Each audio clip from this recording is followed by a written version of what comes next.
Okay, so tonight we're learning the teachings of Reb Tzadok on Parshat Teitzei, and this week, so he's commenting on the words of the Zohar that really brings the Parsha connected to the month we're in, the month of Elul, and it's all about development. It's all about improving ourselves. It's all about fighting the yetzer hara. Okay, so how do we get over all of our negative energies inside of ourselves? How do we become the best us that we can be? How are we able to get rid of all of our stuff? Like, we all have stuff that we're dealing with. We all have things which are holding us back. And how should we deal with that? So the Torah starts, the Parsha starts, Ki Teitzei le'melchama alevecha, that you're going to wage war with your enemy. So he quotes from the Zohar, that the Zohar says that who is your enemy? Your enemy is the yetzer hara. Okay, that this is the time to wage war on the yetzer hara. The words are that Ki Teitzei le'melchama da'yu yetzer hara da'anatzrichim l'meach l'bekivlei b'milan deraisa. That you have to come and wage war with the yetzer hara. You have to be proactive. You have to not wait for him to come get you. You have to go. This is a message for the people in charge of our army. Don't wait for that. Don't wait for them to attack. That the best defense is a good offense, right? So you have to be proactive. You have to go. You have to get him before he gets you, and you have to be aware that if you don't catch him, then he's going to catch you. So the Torah is telling you that you have to be proactive. You have to go wage war with the yetzer hara, and it tells you how to do it. And that is that I think it's unique that Reb Tzadok is the only one that I noticed that speaks about this point of the Zohar. That how do you wage war on the yetzer hara? The way that you wage war on the yetzer hara is b'milan da'araisa, with the words of Terah. Okay, meaning that by connecting to Terah, that is your way of waging war. Now, what does that mean? What does that mean? So he quotes from a lot of places, in the Gemara, in the Midrashim, in the Zohar, of course, that it says that the best way to fight against the yetzer hara is through learning Torah. The Gemara says in Kiddushin that in Pagabach Menuval Zeh, if the yetzer hara comes and is trying to annoy you, Mashchehu lebeis hamedrash, drag him to the beis medrash, drag him to study of Torah. Im even himayach, im barzel hamispeitzets. If he's like a rock, he's going to melt. If he's made of metal, then he's going to explode. And the Mepharshim explained there's talking about different kinds of yetzer hara. That sometimes we have a yetzer hara that wants us to just be apathetic, which is like being like a stone. And sometimes we have a yetzer hara that wants us to go crazy, like a metal. And so there's different ways of dealing with the yetzer hara, but the common denominator is that going to learn Torah is the way that's going to calm him down. So the Gemara says that if you ever have problems with the yetzer hara, just drag him to the beis medrash. That's going to take care of him. That's going to get rid of the problem. There's another Gemara that says that barasi yetzer hara, barasi Terah tavlin. That Hashem says, it's true that I created the yetzer hara, but I created an antidote to go against it, and that is the Terah. Okay, I mean, it refers to Terah as the thing that's going to take care of the yetzer hara, and so what does it mean? It means that by connecting to Terah, so this is the best way to improve yourself. This is the best way to overcome your challenges. Okay, and he reads this into the pasuk. The pasuk says that Ki Teitzei le'melchama alevecha untano Hashem elokecha biyadecha, that Hashem is going to make him fall into your hands. Okay, so he says whenever it says Hashem elokecha, so it's a reference to Torah, because it says in many sources that the Torah is really the names of Hashem. That whenever you're connecting to Torah, you're connecting to God's essence. So that's why it says that if there's even one letter missing in the Sefer Torah, so it invalidates the Sefer Torah, because the entire Torah is Hashem's names. So there's no such thing as an unimportant letter, even if on a simple level it seems like the Torah could do without it, but on a deeper level, so it's something very, very interesting. So what does this mean? What does this mean? So this is a very fundamental teaching of how to deal with the yetzer hara. I like to say that this is really the difference between the Musar movement and the Hasidic movement, meaning that even though it's not like the Muslim movement is really much more recent. You could say that like Rabbi Salanter was like less than 200 years ago, and the Hasidic movement is 400 years ago. But like ideologically, so the Musar movement and the Hasidic movement actually have two different approaches to this question of what do I do? How do I deal with my yahar? Okay, because the word musar comes from the word yisurim. Okay, the word literally the word musar is a yoke, like that something that like you put on an animal to hold it in place, to make sure that it's going in the right place. So that to have the musar is the thing that's holding you in line, the thing that's making sure that you don't go off. So that's why the word musar is connected to the word yisurim, which means afflictions, because having this yoke on top of you is actually very painful. Okay, so basically that if you're going with the Musar movement, so you ask the Musar rabbi, how do I deal with my yahar? He'll say, fight against your yahar. You need to wage war. You need to be tough. You need to destroy it. You need to do whatever it takes. You should just have to whenever you find that you have some kind of desire to do something you're not supposed to be doing, so you should talk to yourself like that, you disgusting piece of garbage, how dare you, and you should like down talk it. You should be very aggressive, and like anytime that you see that you're doing something wrong, to punish yourself. And there's a lot of tension, a lot of it's not an easy way of life. So for some people it works. For some people that's I'm so obviously I'm generalizing, because there's a lot of different parts and different flavors within the Musar movement, but in general that's the Musar approach, like to work on yourself. A very like this is pretty across the board in the Musar school of thought. So how do you try to improve yourself and a certain character trait? So you should look for some kind of passage in the Gemara, in the Midrash, that talks about what you're trying to improve upon, and you should just say it to yourself over and over and over, and like to try to like force it upon yourself. Now, this is the first approach. The approach of how to improve yourself is to fight against your yahar. That's the Musar approach. Okay, to wage war against the yahar. Now, the Hasidic approach is a different approach. The Hasidic approach is that how do you get rid of your yahar? That the best way to get rid of your yahar is not to wage war against the yahar. The best way to wage war against the yahar is to just focus on your neshama, to reveal your neshama, to connect with your neshama, to enhance your neshama, to connect with your neshama. And the more that your neshama shines, so the less problems you're going to have with your yahar. Okay, so this is the way that Chassidus deals with how to improve yourself, how to make yourself the best you that you can be, is specifically by being in touch with your neshama. Okay, so this is what Reb Tzadok means, that through, this is what the Zohar means when it says that through learning Torah, so this is how you're going to get rid of your yahar. It's because learning Torah has this ability to make you into a bigger person. It has this ability to help you change your perspectives. There's a actually this is I heard once that this is something that we say in Shemona Esrei, that in the one of the brachas in Shemona Esrei is the fifth bracha is a bracha on tshuva. Baruch atah Hashem haratzeh b'tshuva. So we're asking Hashem to help us do tshuva. And so how does the bracha go? Hashiveinu avinu l'toratacha, v'karveinu malkeinu l'avodotacha. That Hashem help us return to your Terah and bring us close to your service. So usually when we think about tshuva, we think about I'm doing something wrong. So they're like you told me not to eat pork and I ate pork. You told me not to speak lashon hara and I spoke lashon hara. That usually that tshuva is about doing things. And what do we say? That how do we come back to Hashem's service? How do we go back to serving Him properly?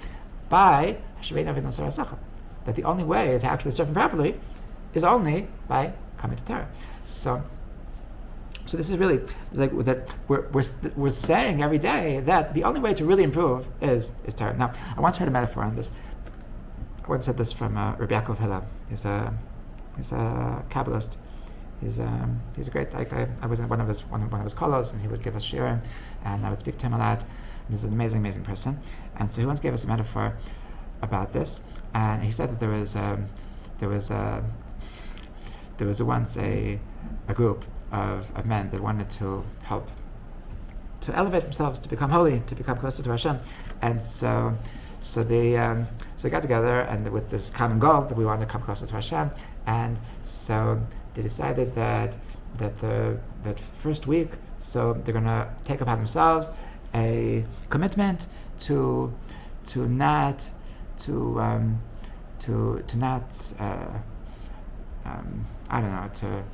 not speak anything besides Terah for the entire week. And okay, so they did that, and then they said, okay, now for next week, so not to speak, and also not to eat until midday, and then they did that, and then for the third week, so it's also not to speak and also not to eat until midday, and also that to have some kind of other, that even during the rest of the day they only eat simple foods. And then for the fourth week, so they said, okay, also all that, and also they're not going to eat, and also they're not going to have good foods, and also at the end of the week, so they're going to put each other into sacks and like drag themselves across the room, and that will be like an atonement for them. And so they came to the rabbi after the fifth week and said, okay, well, what's next? I want to come closer to Hashem, but like, I think if I do any more, I'm going to die. So the rabbi told him that there was once a bunch of cats, and the cats got together, and they made a little club, and they said that, I'm sick and tired of being a cat. I would really love to be a human being. So they got together. How can we improve ourselves? How can we elevate ourselves? How can we become more than cats? So they tried not talking for a week. And at the end of the week, there were still cats. And they said, okay, maybe if we don't eat, maybe that'll bring us. And that also didn't work. And then he said, well, maybe we should put each other in bags and drag each other across the room. And that, lo and behold, at the end of the week, so there were still cats. And he said that's exactly what you're doing. That you want to try to make yourself into something else. So why do you think that this kind of behavior is going to change you? This is not. You're still the same you, with your same perspectives, with your same desires, and the fact that you can hold yourself back from eating, the fact that you can hold yourself back from talking, it doesn't change you. It doesn't. If your point is to become something else, so just doing stuff is never going to make you into anything else. The only way that you can become something else is only through Torah.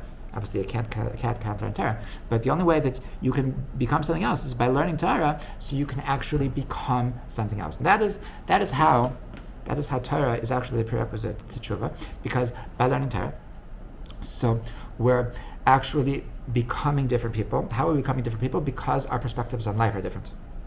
Okay, I mean that the purpose of learning Torah isn't gaining information. It's certainly not gaining abilities to do stuff, but the purpose of Torah is to make us wiser. Or in other words, that it's supposed to give us an entire different perspective on life.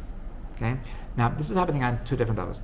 Okay. First of all, that the things that we're learning should actually be giving us a different perspective on life. Meaning that the more that you understand the perspective of the things that you're learning, so it forces you to have a certain kind of mindset. Meaning that when I'm trying to understand that what the Torah is telling me, so that whatever sefer I'm reading, so it has a certain assumption, and by getting into that assumption, so by definition, I'm becoming a little bit that kind of thing.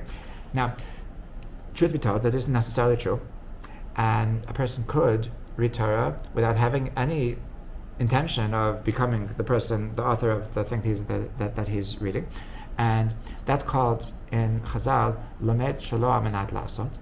A person who's learning without any intention to incorporate what he's learning into his life. And the Gemara says horrible things about such a person.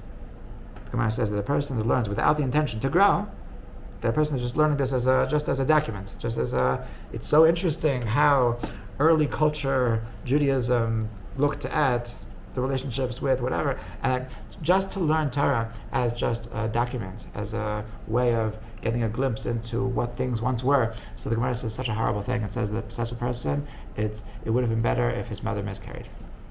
Okay, it's very that it's a horrible thing to connect with Torah, which is meant to change you, which is meant to elevate you, and to just look at it like a document, like a piece of information. So they looked at that as a very grave sin. So that's number one. Number two, that the Torah is actually changing you on a soul level.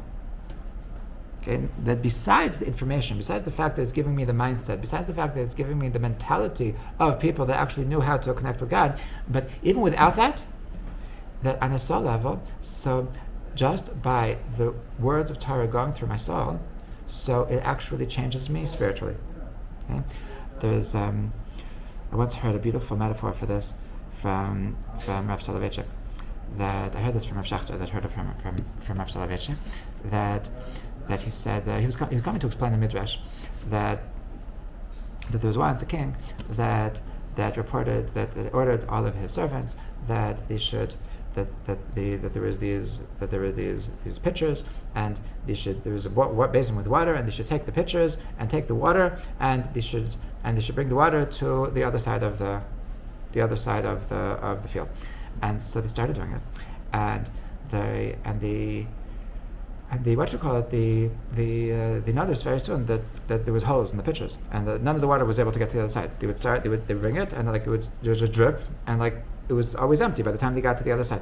So they all gave up, and they thought it was must have been some misunderstanding. But there was one servant that he said that, we have a wise king, that we don't understand what he's saying, but I'm not going to not listen to him. So he was the only one the entire day, even though it didn't make any sense, he kept on bringing the water through the pitchers and kept on dripping out. And so at the end of the day, so the king came back and said, what are you sitting around? Why didn't you do what I said? So he said, King, you made a mistake.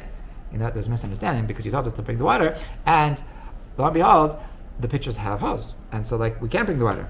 And so the king said, you're a bunch of fools. Of course I know that the pitchers have holes, and my intention was never that I wanted water on the other side. I don't really care if there's water on the other side. The problem was that these pitchers were very dirty, and I wanted that by putting the water then and carrying it across the field, so the water is going to go through them, and by the water going through them, it's going to cleanse the vessels, that they won't be so dirty. And so you, because you didn't listen to me, so you are now going to be executed, and this good servant, that he is going to become an officer in a higher level. So the midrash is saying that this is what Hashem says to a person that sees that he's learning Torah, and he learns and he forgets, and nothing is coming in. He doesn't feel like he has what to show for his efforts. And the midrash is telling him that it doesn't matter if you remember what you learned, that the mere fact that the Torah is going through your brain, is going through your system, is changing you. Whether you're aware of it or not, that Torah is something holy. By having these holy thoughts go through your brain, be part of your consciousness, even for a moment, so you are becoming a sweeter person, a better person, a holier person, and it's transforming you even beyond what you can actually understand. So this is what it means. This is what it means that the Torah is a prerequisite for change. It's a prerequisite for tshuva, and the best way to really deal with the yahar is really to elevate ourselves, is to really transform ourselves. We have this ability to connect with Torah, to learn Torah, and that just by learning Torah, so then the next day we'll just wake up with not really being on the same page as these lustful things that we were interested in before. There's another way of understanding this that I think is also very relevant. That the more that a person is in touch with Torah, so he's really in touch with a world of spirituality. Okay, and there's a very beautiful class that was given by Rav Noach Weinberg, the founder of Terah, that he calls it the 5 levels of pleasure. So you've heard the class? So he starts with the assumption that everybody wants to enjoy life. Everybody wants to get the most out of life. So if you want to get the most out of life, so it's worthwhile to become an expert in pleasure, to look for the best pleasure, not to just suffice with the lowest pleasure. So he divides all the pleasures in the world into 5 different levels. The first level is all the kinds of pleasures that you can buy with money, all the foods in the world, all the gyms in the world, all the yachts in the world, all the houses, the cars, and all anything that you could buy, anything you could buy with money. So that's the first level of pleasure. Okay.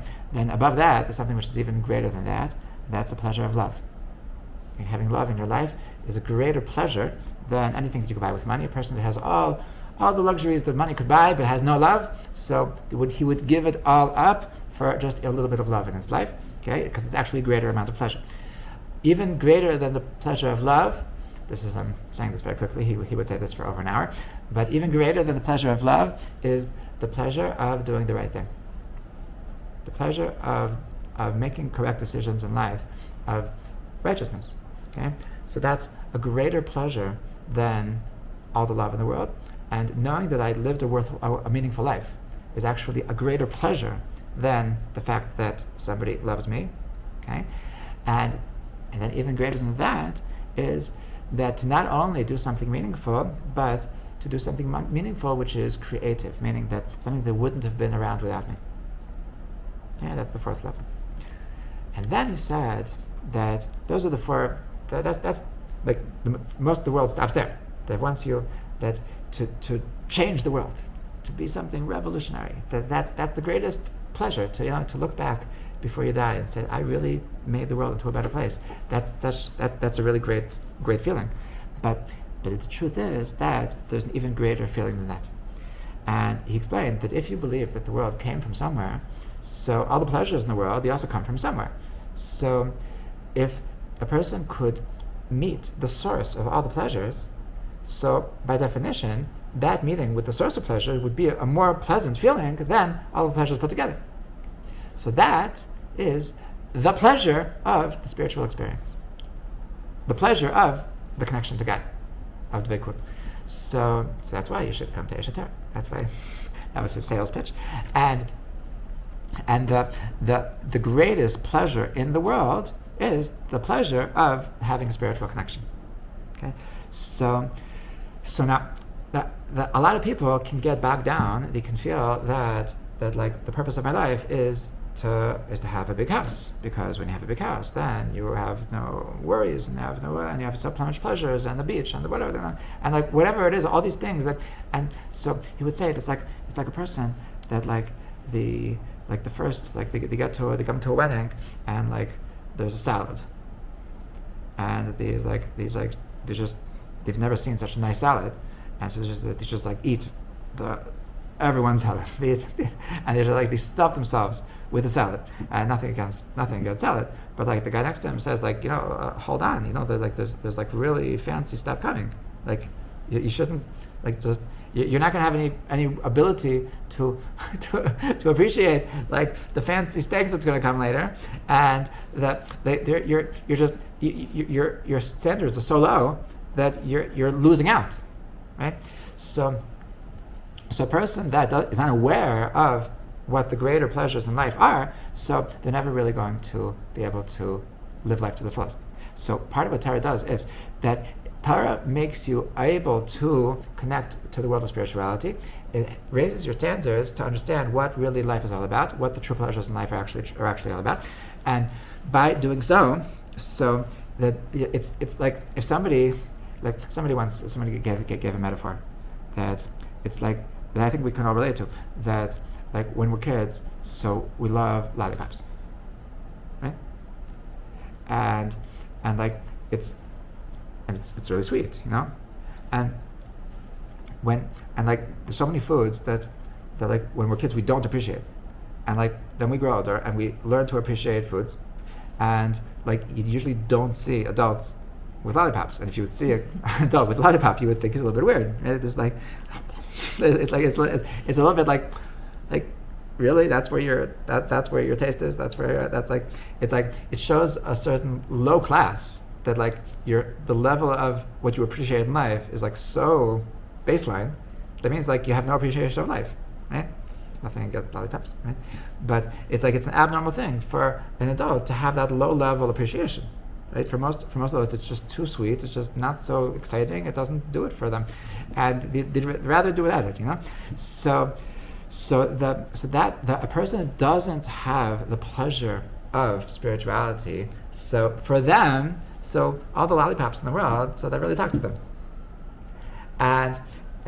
If a person just raises their standards, if a person is privy to what the pleasure of spirituality is, so then it's much easier for them to just not care about the lower things. And suddenly, like these things, these little things that they don't talk to them. Like just having, like you could have a person that the best thing in their life is a big steak. The best thing of their life is sushi. The best thing of their life is drinking. The best thing of their life is girls. The best thing of their life is like these are the things that they live for. These are the things that give them excitement because that's all they have.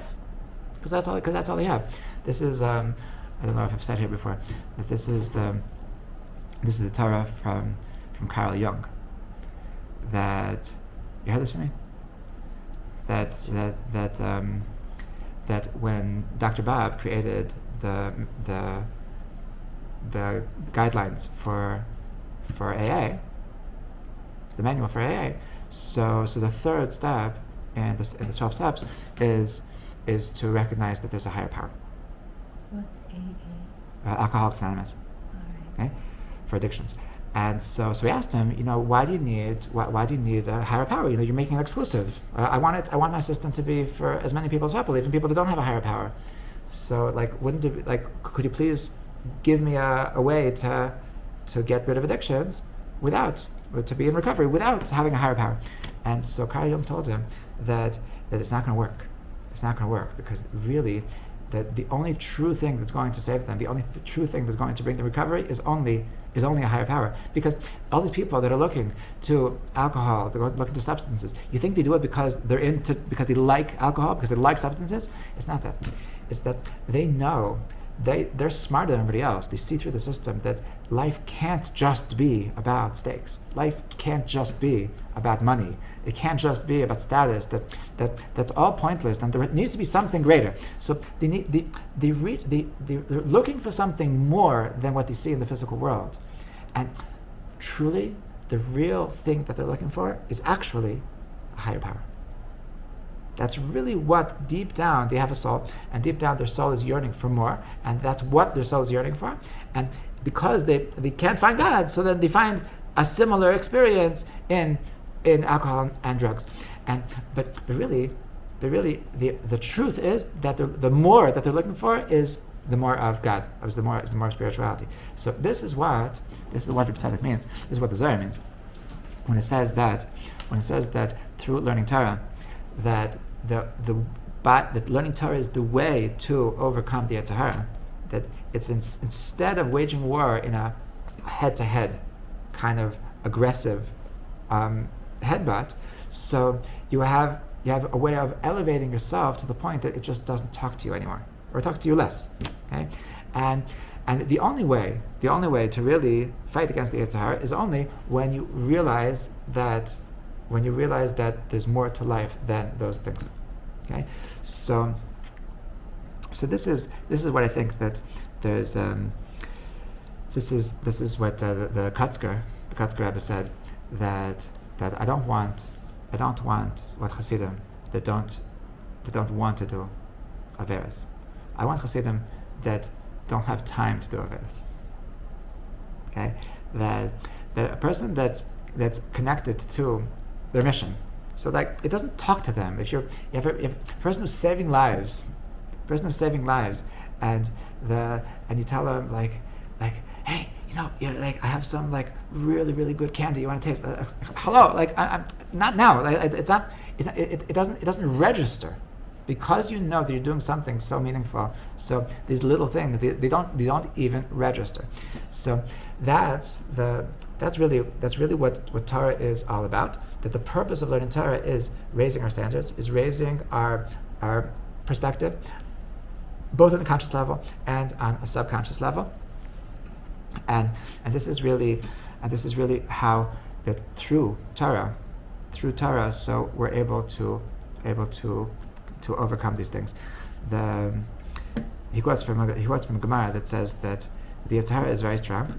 That that if Hashem wouldn't help you, you wouldn't be able to overcome him. So he says, what does it mean that if Hashem doesn't help you, Hainu al yidei divrei Torah, that we're able to call Hashem in. This is our way of bringing God into our lives, to have it that Hashem is going to help us, that by learning Torah, so the more Torah we learn, so the more we're elevated, the more that our perspective changes, the more that we're able to say no, we're able to stand up for ourselves, we're able to be true to ourselves, through these Torah perspectives, through these Torah mentalities. So it's only because of the Torah mentality that we're able to see things for what they are. Okay? So this is really the most basic thing. This is the most simple thing in how to overcome Yetzer Hara, that it's to be in touch with our neshama, that the more that we see ourselves as our neshama, that we identify as our neshama, so this is the way that we're going to be able to overcome things. This is the way that we're going to make correct decisions. It's all about how we look at ourselves and the way that we affect how we identify ourselves. That's by learning Torah. So this is why learning Torah is such a critical thing in Judaism. I think that like it's not like besides the fact that it's a mitzvah, that like religious people learn Torah, but the truth is that when we're learning Torah, it's not just what we're learning. It's that the mere experience of learning Torah it's like oxygen to our soul. That it's what is keeping our perspectives in sync. It's what's keeping our soul alive, in the sense that it keeps it with the awareness of what it's actually looking for, and that's why it's much more. It's much more than what you're actually learning with your brain. It's what's happening underneath. It's what's being affected with your soul. So B'ezrat Hashem, we should be able to learn a lot of the Torah, and the Torah should really cleanse us, and the Torah should elevate us, and that would be the ultimate defeat of the Yetzer Hara. Should be sweet and should be easy, and doesn't need to be so painful. B'ezrat Hashem.